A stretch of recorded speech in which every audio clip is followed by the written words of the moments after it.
everybody. So I did something that I never do.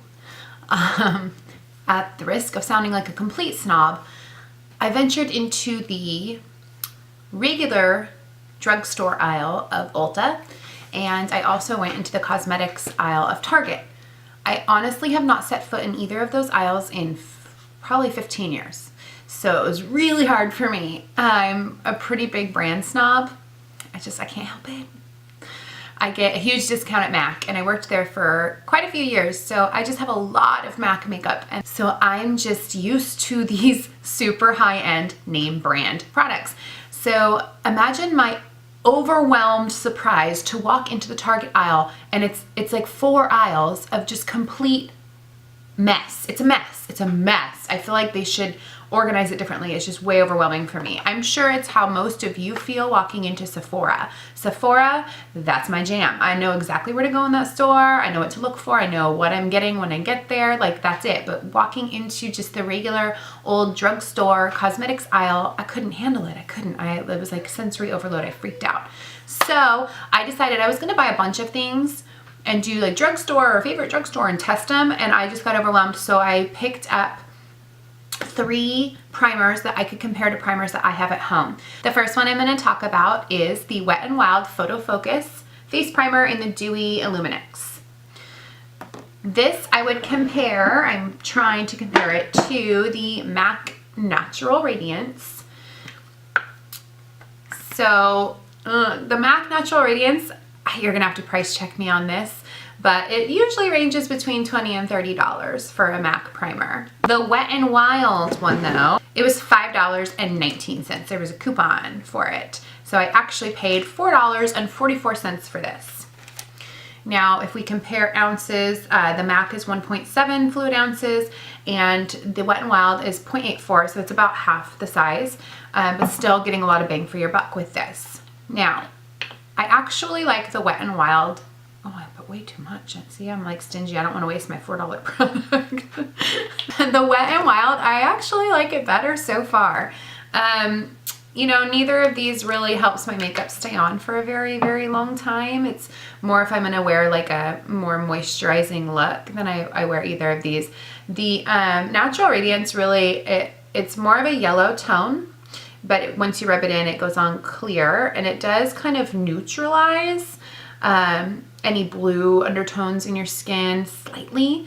But for me, since I'm mostly pink, I feel like it just kind of neutralizes that pink out a tiny bit and gives me a really good radiant finish, which is what it's supposed to do. Now the Wet n Wild, it's just really, I like that it's a pearlescent neutral peach. Like it's not super warm, it's not super cold, it's just so nicely right there in the middle. Honestly, I would wear this by itself. It makes my skin just look so luminous. You can see the two different, Wet n Wild on the top and the MAC Natural Radiance on the bottom. It makes the skin look just luscious. Now what I've been doing with this one for the past couple days is I'm applying that in my drier areas. Because I don't know, it feels like it's a little bit hydrating. It's not a silicone base, so it doesn't give that slippery feel that you get from the silicone ones.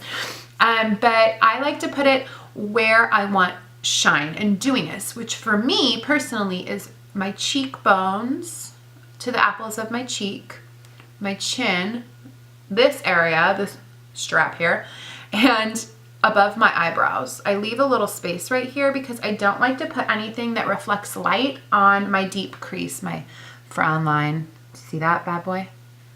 It's gotten better, but I mean, when I put just the slightest reflective, shimmery, anything, it's like, whoo, it's really bad. If I can figure it out, I will post a picture of what I'm talking about when I've put reflection there, and it just makes me look like I'm 85 years old. It's so crazy.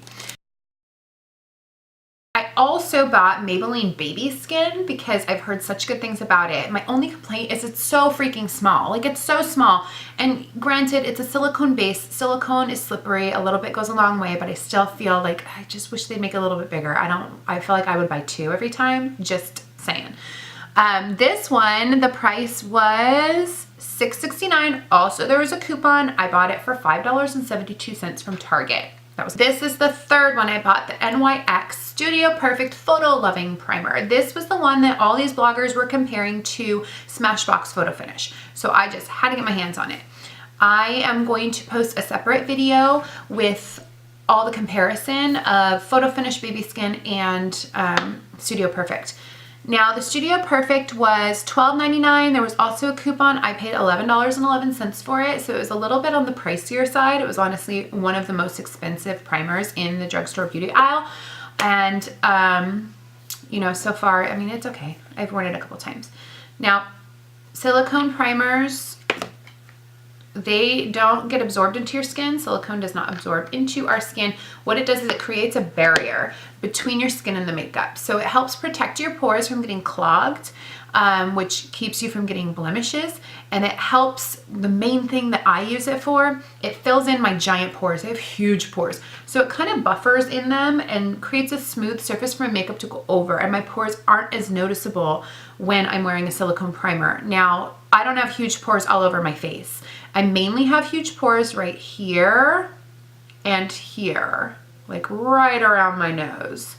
That's where it really bothers me, and a little bit on the outer area of the chin. I'm different. You have to really look at your face under a microscope. Really get one of those scary magnifying mirrors and see if you have big pores or fine lines that bother you. That's where you would want to apply a silicone primer. And everywhere else, I would recommend putting something hydrating. Unless you're worried about blemishes, then just put the silicone everywhere, I guess. This one is the NYX, Studio Perfect Photo Loving Primer. And this one is Maybelline's Baby Skin. So as you can notice, this just looks more wet and this looks more matte. It doesn't reflect, and this is reflecting the light. So spreading it out, you're gonna get more of reflection, right? You see how it looks wet still, and then spreading this one out, it is completely matte. So if that is something that is important to you, if you have an oily skin type, you will probably hate shine. You will want completely matte makeup. So if you're an oily skin type that hates shine, I would recommend the Maybelline Baby Skin for you. If you don't care either way, you could go obviously either way. And if you're somebody who wants a little bit more of a hydrated look and a little more shine underneath your makeup, then I would go with the Studio Perfect NYX. I'm gonna do a separate video that compares these and to tell you which ones are long lasting, if you could take them or leave them, if it's worth spending your money on a more expensive primer, or if you can save some money and purchase one of these drugstore finds because they are really affordable. Those are my drugstore finds. I will report back and do some detailed videos on which primers are best, and I'm going to continue my search for more drugstore finds for you guys.